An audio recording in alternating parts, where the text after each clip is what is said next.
Hello, Dr. Roscoe. How you doing? I'm well, Dr. Lyons. How are you? Very well. And we had just have a fantastic day. I've been speaking for about an hour, and Dr. Rashid Buttar was giving us a little bit more different views on hypoxia and his ideas.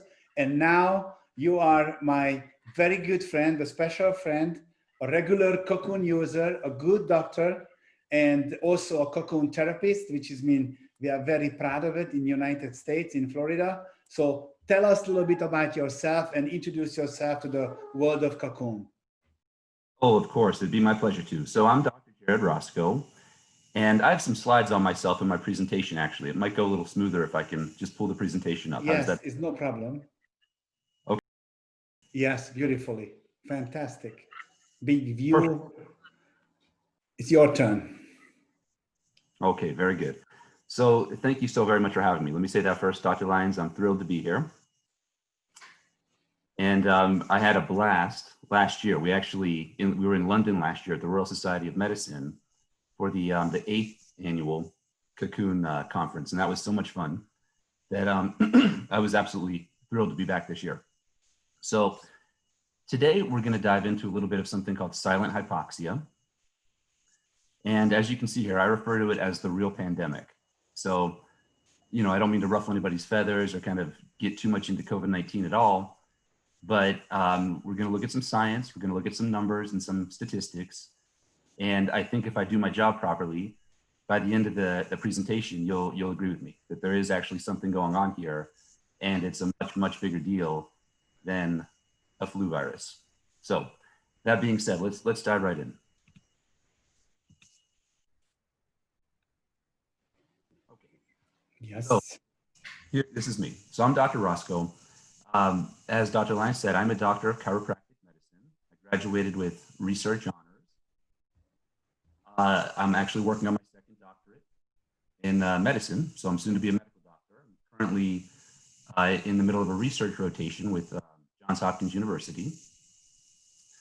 My previous experience was at the United States Department of Defense, where I actually used to work on the military at the flagship Fort Belvoir and Walter Reed Bethesda. These are kind of the flagship facilities for the U.S. military.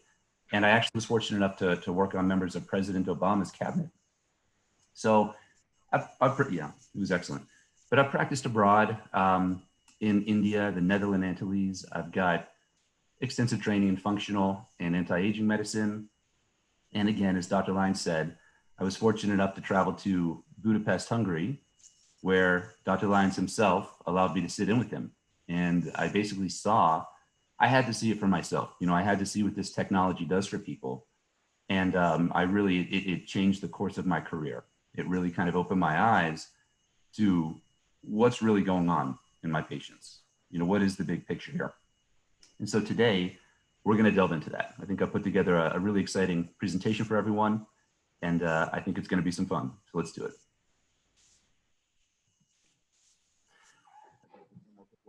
My practice is New Era Medical, and we are an integrative and regenerative medicine practice in the Tampa Bay area in Florida.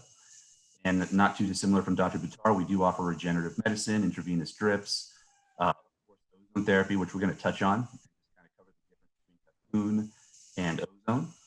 Of course, functional medicine, nutritional therapy, and the star of the show today, oxygen therapy. Okay. So just a quick word on this. I'm sure we do have some new people here today, so I do just want to cover this very quickly. What is Cocoon Water? What are we actually talking about? And as Dr. Lyons and Dr. Buttar were just saying a few moments ago, this is an oxygen product. Okay, I want you to think of this as O2. Okay, this is oxygen. Now, what's so very special about Cocoon is that it's the delivery system. We're not doing it in an intravenous delivery. We're not doing it in a hyperbaric chamber. It's a liquid delivery system. So we have a lot to cover today. So I'm not going to get into all the details on this slide, but for the most part, when we're talking about Cocoon, we're talking about O2. We're talking, for the most part, about liquid oxygen. That's how I want you to think of this. You can drink the liquid oxygen. My favorite, you can submerge yourself in the liquid oxygen. And we also have a gel base where you can apply it topically. Okay, so that's Cocoon. We're talking about oxygen. We're talking about a liquid delivery system. Okay.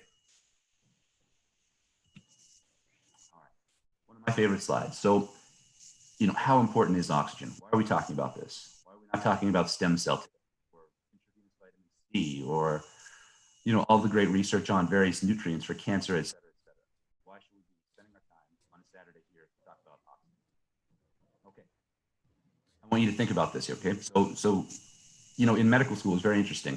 We would study blood sugar, the mechanisms of fasting versus the fed state.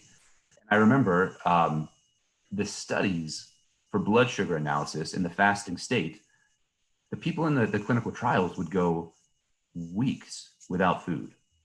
They would literally starve for weeks and weeks. Like it was like day 20, day 25, day 30, up to day 40. I mean, these are insane numbers with no food. And so, you hear about what's best for the body. What's the human cell need to be optimum and to function, et cetera, et cetera. Well, if it were glucose and if it were, the keto diet, right? If it were ketone bodies and essential fats and whatnot, could we live for days and weeks without, these kinds of nutrients?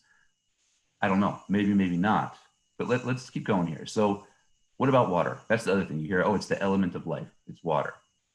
Okay. Well, the body needs it more than food. I'll say that. You can go for days without water. I think it's about a week without water. A human body can survive without water for approximately a week. Everybody's a bit different, but several weeks without food, 1 week without water. Okay. Now let's take a look at oxygen. If someone were to put a bag over your head right now, let's say you didn't even take a deep breath in. They didn't warn you. You just breathed out, just your normal tidal breaths, and someone put a bag over your head, and that was it. No more oxygen. You would have seconds.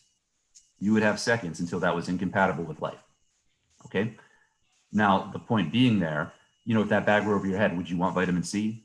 Would you want, chemotherapeutic drugs if you were a cancer patient? Would you want like an infrared sauna, or would you want to take a breath of air? Okay. So that shows you weeks without food, several days without water. We need oxygen pretty much every second of every day. So this is the nutrient for the human body. It really is. And what I'm going to show you today, some of these case studies I'm going to show you later on, tissues heal that we shouldn't heal, that are nutrient depleted. They're not hydrated, but yet whenever we give them oxygen, the tissues still heal. It's really an amazing thing. So how important is oxygen? It's number one. It's number one for the human cell. Great study here. I'm not going to delve too much into it, but basically the point is here is just this is really what's needed every second of every day by the human body. We're going to revisit this point several times, but if you're taking notes, this is point one. You got to get it. The name of the game, it's not the keto diet. It's not laser therapy. It's not ozone therapy. It's O2. The human cell runs on O2. Okay. Point number one for the day. Fantastic. Now we're getting into it. What is hypoxia then? Okay. Hypo coming from the Latin word meaning low or below. Oxia, of course, referring to oxygen. So low oxygen. That's really what we mean by it. According to the Mayo Clinic, I'm going to read this. Hypoxia is defined as a condition in which the body or a region of the body is deprived of adequate oxygen supply at the tissue level. Now, again, this is so valuable. You have to understand the difference here because the whole system of testing oxygen in this country is all about this point right here. Can you come a little bit closer to the mic, because when you move back, the sound it gets very, it cuts it off. So please come talk loud. It's perfect. How's that, Doug? It's not perfect. Perfect. That's better? Better, much better. Excellent. Do you need me to repeat anything? No. Okay, fair enough. Good. Let's keep going. So the point we need to see here with this is hypoxia. Tissue is the key word here, right? The point being, the tissues, right, the cells of the human body are very rarely tested for their oxygen content. What we test in modern medicine is the bloodstream. You can see I have this picture of red blood cells here. That's actually what we test. If you've seen these tests, you've been to the ER, you've been to your family doc or your lung doctor, and they put the little machine on your fingertip, and they say, oh, you're 98% saturated with oxygen, or even you're 100% saturated with oxygen. They're talking about your red blood cells. They're talking about your bloodstream. That's fine, but what they're not talking about is what's inside your cells, your heart cells, your brain cells, your muscle tissue, right? The human body. That's where the oxygen creates its miracles. That's where it's needed. The red blood cell is nothing more than a delivery mechanism for that oxygen to get inside the cell where it can do its job. Okay, so this is like kind of another point. If you're taking notes today, you really need to get this concept. This is a huge, huge concept, okay? There's a monumental difference between what is bound to your red blood cell in terms of oxygen and what is inside the tissue, okay? We only test the bloodstream really for the most part in this country, which is not really hypoxia, okay? It's something else called hypoxemia. And again, from the Mayo Clinic, hypoxemia is defined as below normal level of oxygen in your blood, specifically in the arteries. Hypoxemia is a sign of a problem related to breathing, okay? So this is a problem with gas exchange in the lungs. You're not able to mix oxygen from your lungs with your bloodstream. For the biochemistry fans and the physiology fans, that's called the Haldane effect. But really we're looking at circulation with this. We're looking at the red blood cell. We're looking at the hemoglobin molecule inside the red blood cell, which really, what's its job? Its job is to carry O2 and to swap it for CO2. Okay, we're looking for red blood cell disorders. We're looking for lung disorders whenever we say your bloodstream is 98% saturated. Okay, you got to differentiate between this because hypoxia is a different idea. We're talking about tissue with hypoxia. We're talking about what's inside the cells. And again, we don't really check for this in modern medicine. It's a huge problem. And as we go through this presentation, you're going to see that this has dire consequences. Okay, this is really the main show here. So make sure you get this slide, make sure you get these definitions, and let's press on a bit. Okay, even more interesting. And now we're really getting into the crux of the matter here. So if we know a little bit about what cocoon water is, we know how important oxygen is. We now know a bit about hypoxia, right? Low tissue oxygen versus hypoxemia, low blood oxygen. So what is this thing, silent hypoxia? Okay, so another definition again, silent hypoxia is when a pulse oximetry, that's this little machine here on the bottom of the screen, when they put that on your finger, does not, with a pulse oximetry on a patient who does not appear to be short of breath, results in an oximetry finding lower than a physician would expect. We then expand it, and this is really, now we're here. We're finally at the real pandemic. Silent tissue hypoxia would be when blood levels of oxygen are normal, yet tissue oxygenation is decreased. Okay, so what this says then is your red blood cells can be fully saturated in oxygen, and yet inside your cells, you're deficient in oxygen. Okay, silent tissue hypoxia. And therein lies what I like to call the real pandemic. This is affecting many, many, many more people than the COVID virus. So, we're going to keep moving. I do have tons of studies to cover, and I want to make sure we get to it all. But basically, these slides are so valuable. You have to get these concepts. So, the idea being silent hypoxia, the patient's not in respiratory distress. They're not, they're not suffering from what we call dyspnea, which is, a hard time breathing, any kind of lung disorder, nothing like that. And yet there is an oxygen discrepancy in the blood.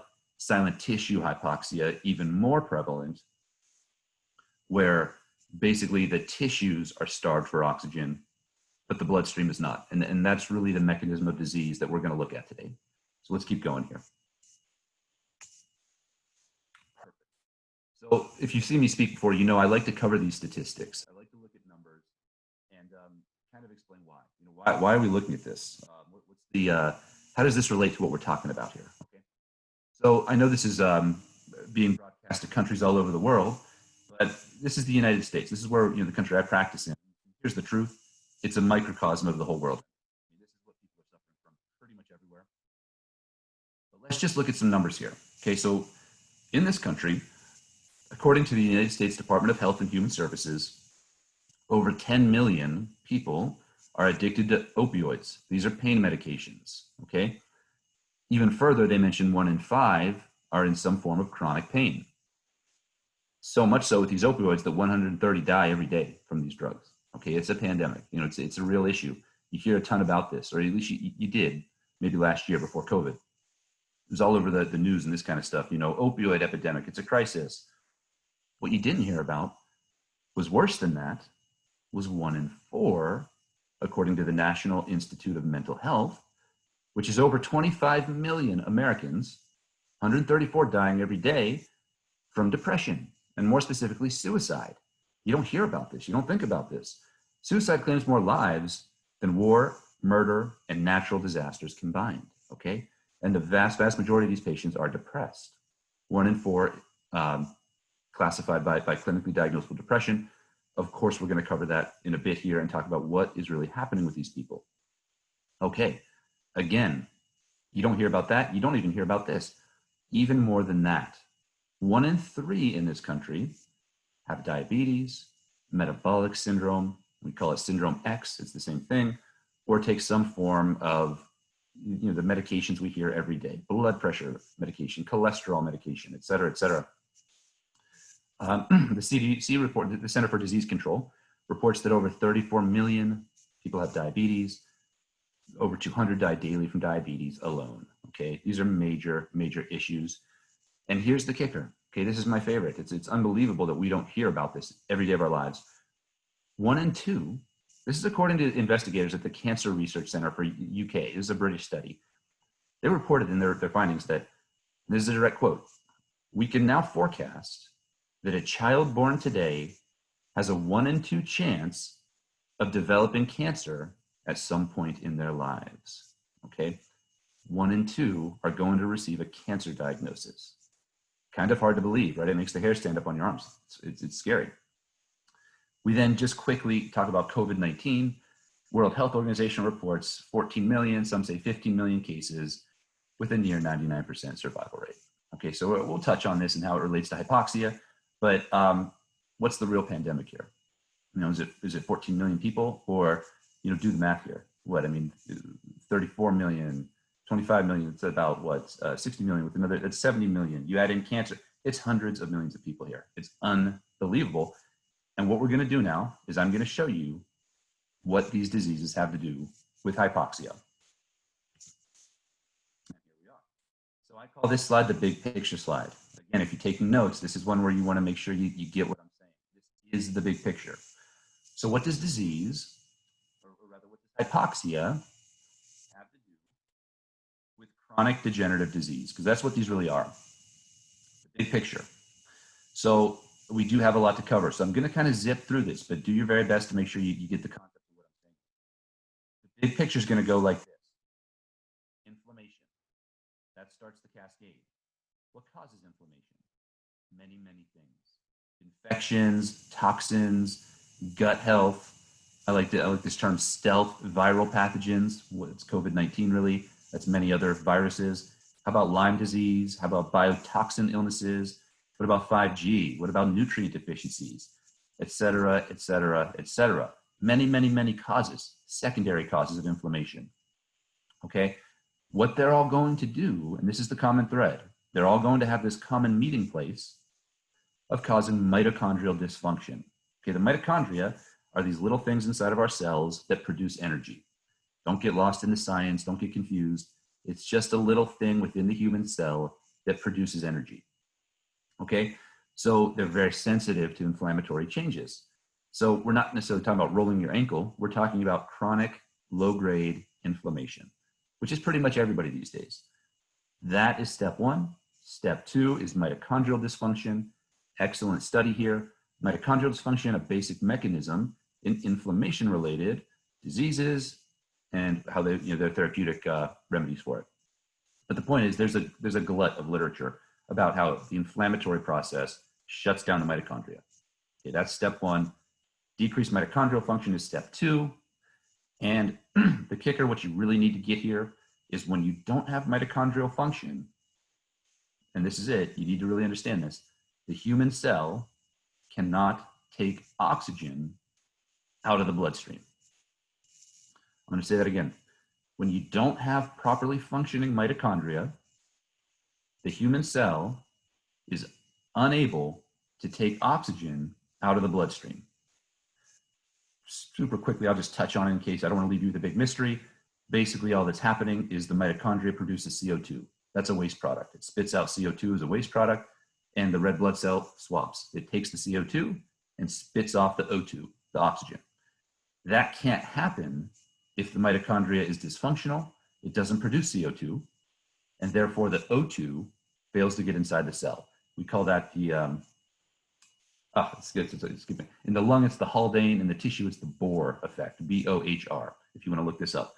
But that's basically what happens. Don't get lost in the science. All we're really saying, and all you need to know, if the mitochondria are defective, they don't make up CO2, which then makes it impossible, just about, for the red blood cell to give off its O2 and suck in that CO2. That swap can't happen, okay? It's a mitochondrial issue. And almost always, the mitochondrial issue is an inflammatory issue in disguise, okay? That's the big picture. Inflammation, poor mitochondrial function, low oxygen inside the cell. Okay, that's how it goes. The big picture.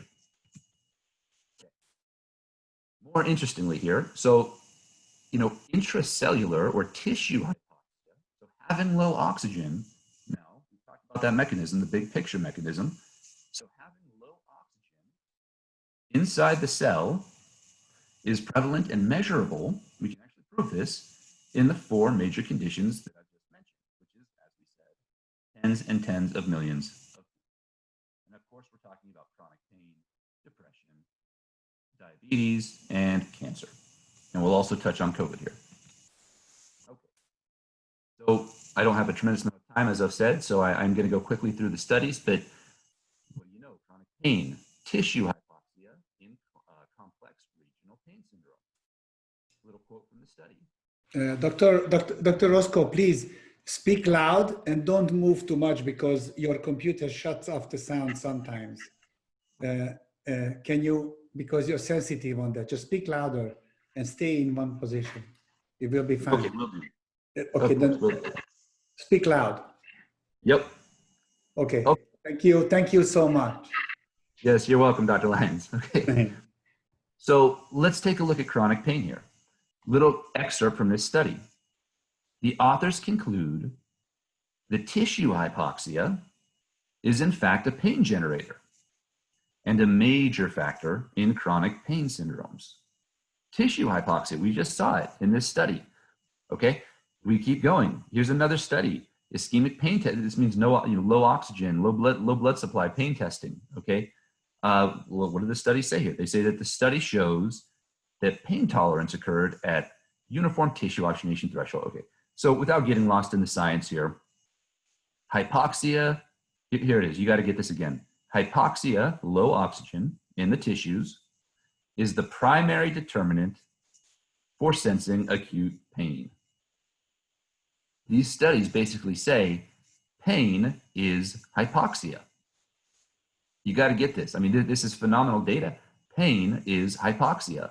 Low oxygen is, in study 1, the major factor in chronic pain. Second study here says it's the primary determinant for sensing acute pain. Low oxygen is the major generator for chronic pain. These chronic pain patients are desperately hypoxic. Okay, they're desperately hypoxic. We're going to touch on this again. Let's keep moving. What about depression? Right, 1 in 4. This is millions and millions of people that report they're clinically depressed or, one way or another suffer from this kind of a thing.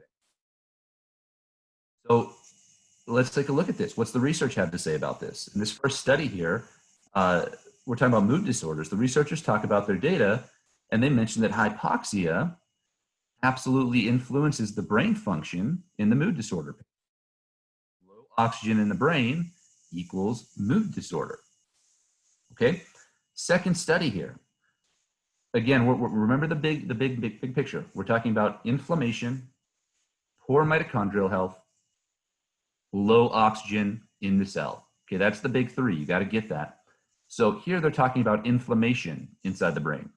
And they say some clinical evidence suggests that inflammation in the brain is a key factor that basically correlates to major depressive disorder.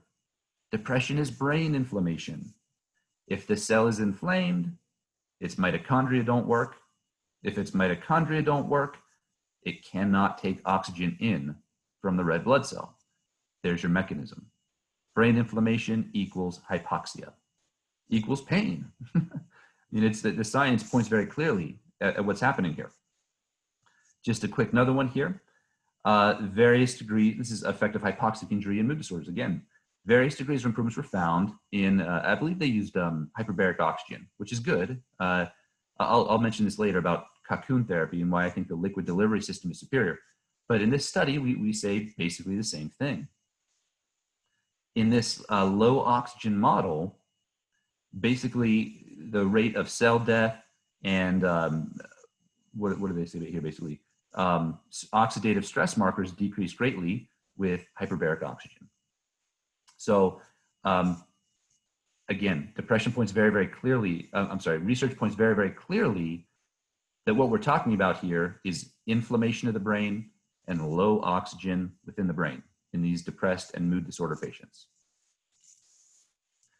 Last year I presented on type 2 diabetes. Okay, there's many, many forms of diabetes. Don't get lost in them. Type 1, type 1.5, bronze diabetes, et cetera, et cetera. For now, don't get confused with all that. We're talking about the cell's inability to take in sugar from the blood. Type 2 diabetes, okay? I'm not going to go through every single word here, but basically, you can probably guess what the theme is at this point. What do these studies point at? Mitochondrial dysfunction, okay? So what do we know at this point? We know that chronic inflammation leads to mitochondrial dysfunction, which leads to low oxygen inside the cell, which leads to pain and dysfunction, right? And early cell death. Okay, so we got a lot of great studies here that get into this mechanism. Here we talk even more about it. Excellent studies. I actually presented a few last year, but they talk a lot about how the cell protects itself and it doesn't want the sugar. It can't take in the glucose because the mitochondria can't metabolize it. If your mitochondria don't work, you must speak a little bit louder. Again, you lost in Florida. Looks like the barometer pressure is different. You must speak louder. I'm going to try shouting. How's this? No, it's good. It's perfect now. If you can shout, if it's all right. It's okay. I'll shout. Yeah. So, you know, here's what we're looking at here is, to make a long story short, the cell can't take in sugar. It can't take in glucose because the mitochondria are defective. And as we've said, this really fits with our theme. Inflammation produces dysfunctional mitochondria. And, you know, with a little side note with diabetes, then the mitochondria actually tell the cell, stop taking in glucose. That's what these studies are really saying. Because if we can't metabolize the glucose in the mitochondria, it becomes toxic to the cell, okay? And of course, you know, the common path for all this, where is it all going to lead? It's going to lead to the cell being unable to take in the oxygen from the bloodstream, okay? These diseases, you should be seeing at this point the common thread. These are not completely independent, unique disease processes. They're different manifestations of the same disease process, which is inflammation, chronic mitochondrial dysfunction, and of course, tissue hypoxia, okay? Excellent slide here on cancer. So, you know, I don't treat cancer. I'm not an oncologist. I'm not claiming to be one, but let's look at some research that has to do with cancer, okay? This was back in 1931. Okay, this is a German physician. I'm gonna keep shouting, hopefully it's loud enough. This is a German doctor, Dr. Warburg. He won the Nobel Prize for Medicine back in 1931, and again, continued his research for many decades, all the way up into the 60s, I believe, where he talked about the primary cause and prevention of cancer. And his research was so powerful that we're studying it even today. If you look up these studies that I reference, This one is from 2019. The second one is from 2016. We're still looking at his theories today because they're so, well, they're correct. They're so correct. Okay. What is he talking about? What is the Warburg effect? Okay. And how does it relate to cancer? In a nutshell, let's read what the study says. The resulting loss of mitochondrial function acts as a switch from, don't get lost in the science, but aerobic metabolism. This is like oxygen metabolism to just burning sugar without oxygen. And here you go. It is indisputable that certain features of cancer are indeed hallmarks that are essential for most types of cancer. And they're, of course, talking about the features of cancer that are the Warburg effect. Okay. And the Warburg effect here, I'll tell you very quickly what it is. It's that cancer cells live in a hypoxic, very low oxygen, which then yields an acidic condition, right?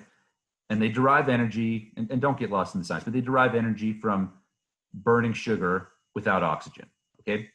So what is he really talking about here?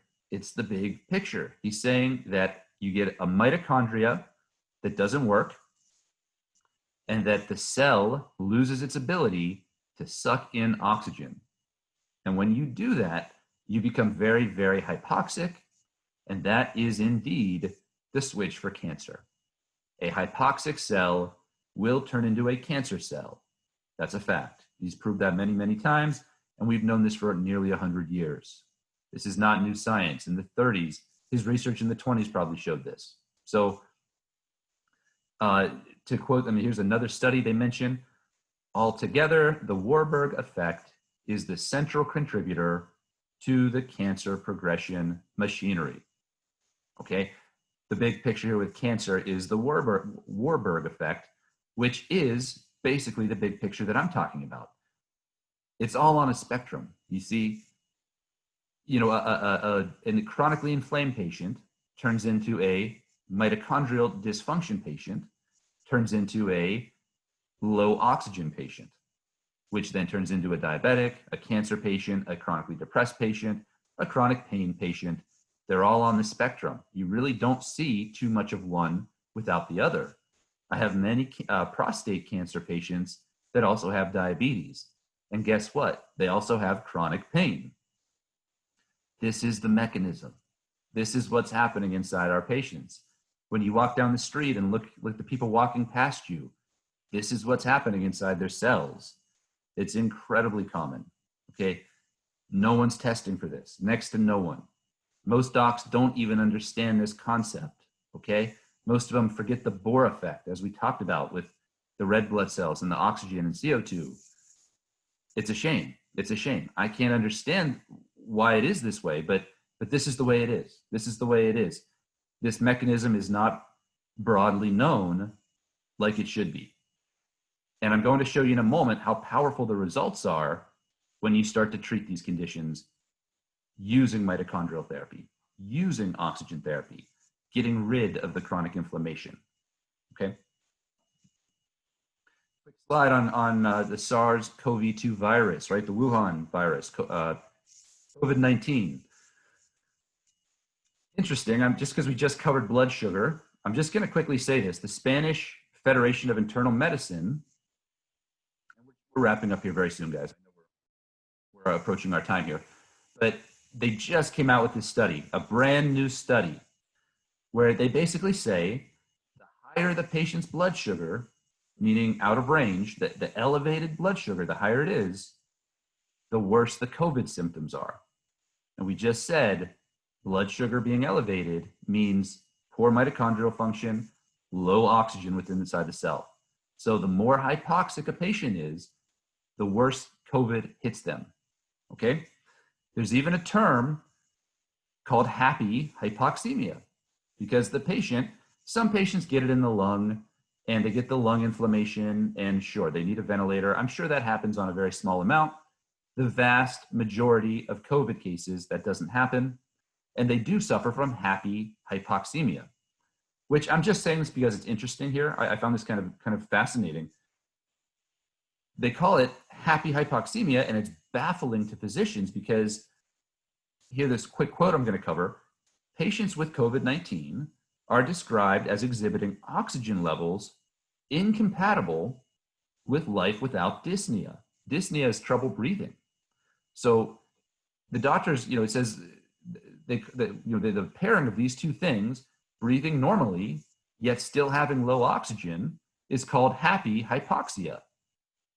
But more precisely, silent hypoxemia. And it's bewildering to physicians and is considered defying basic biology. Pretty fascinating, right? Because what's missing here is the fact that what COVID's really doing, if we look at this study, is it's attacking the hemoglobin molecule. It's attacking the red blood cell.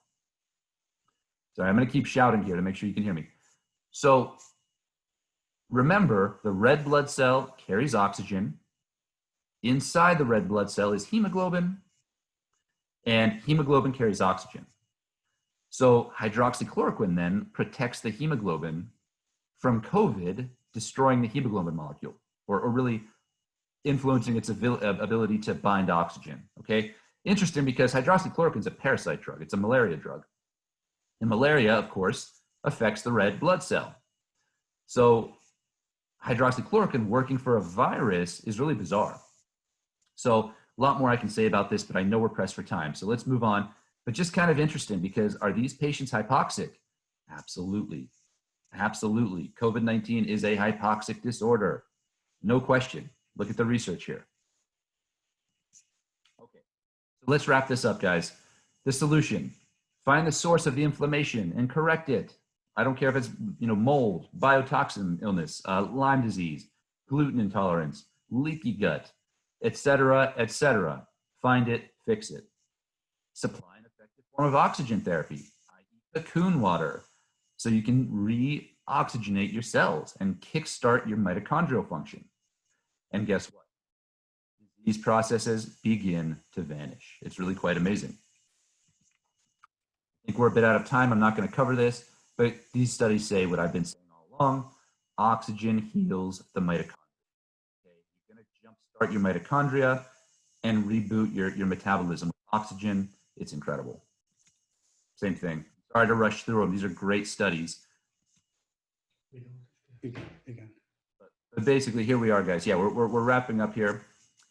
Just quickly, I want to cover some case studies. Patient of mine, 72-year-old diabetic. Their A1C was over 12. That's life-threateningly high. We used our Cocoon therapy, 3 baths a day, and after a few weeks, we cut their A1C in half. It's unheard of, but it's the power of oxygen influencing the cell and the mitochondria. Sorry for these pictures, they're a bit graphic, but you can see how the oxygen heals tissue. These are non-healing diabetic ulcers. Same thing, this is Cocoon therapy at work. Prostate disease, cancer, prostate cancer, diabetes.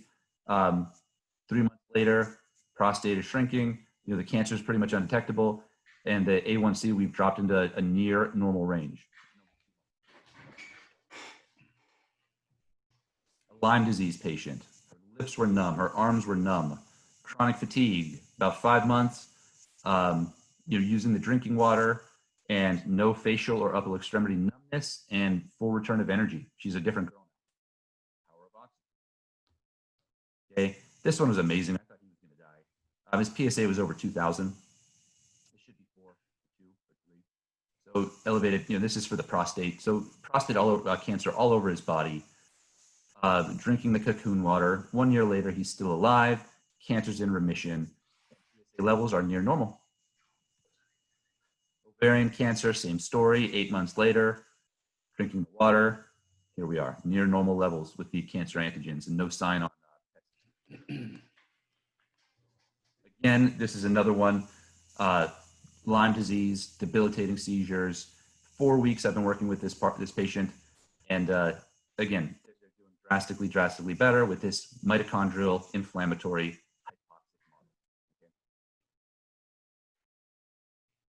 83-year-old woman, exhaustion, can't get out of bed, joint pain, can't remember what happened 5 minutes ago.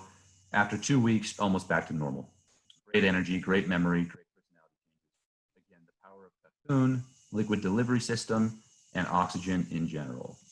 Okay, drink it, soak in it. You can apply it topically. That's the liquid oxygen, Kaqun. It's safe for everybody except very high blood pressure or very out of control autoimmune disease, because Kaqun will strengthen the immune system so much. There's various forms of oxygen therapy, ozone, hyperbaric, exercise with oxygen. They're all great. Kaqun is the best. It really is. That's my opinion from what I've seen. My summary, and then we're all done, guys. Okay. Thank you so much. In the end, we had much better sound in the end. And thank you so much. And remember, Cocoon cures none of one of those diseases, what you had mentioned, but they were all related to hypoxia. So we are suspecting reducing hypoxia. This is the reason they get normoxic, and that's why the disease back down. So I think everybody appreciate your research and time. And this time I could not see you in London, but I hope by next year, I'm going to go to see you, or you coming to Budapest, Hungary, and we're going to have a nice lunch again, and we can talk some more science. I would love it. All right. Thank you so much being with us. And thank you, Willie, from the bottom of my heart. I will contact you later. But next now, we will have a very special guest with us, Adam Bodai, who is coming and will talk about cocoon drops, and would like you to get in about 5 minutes rest, and I will get back to you. And Dr. Roscoe, thank you so much. If you wanted to say something for the end of the words, anything you would like to say? Oh, thank you so much for having me. It's my pleasure. And we do telemedicine for any patients that need help. Please reach out to us. Here's our phone number. Here's our contact information. It's my pleasure for anybody that needs it. Super, super. I know they are in good hands, in your hand. Thank you very much. Bye-bye. Ciao. Bye-bye. Thank you.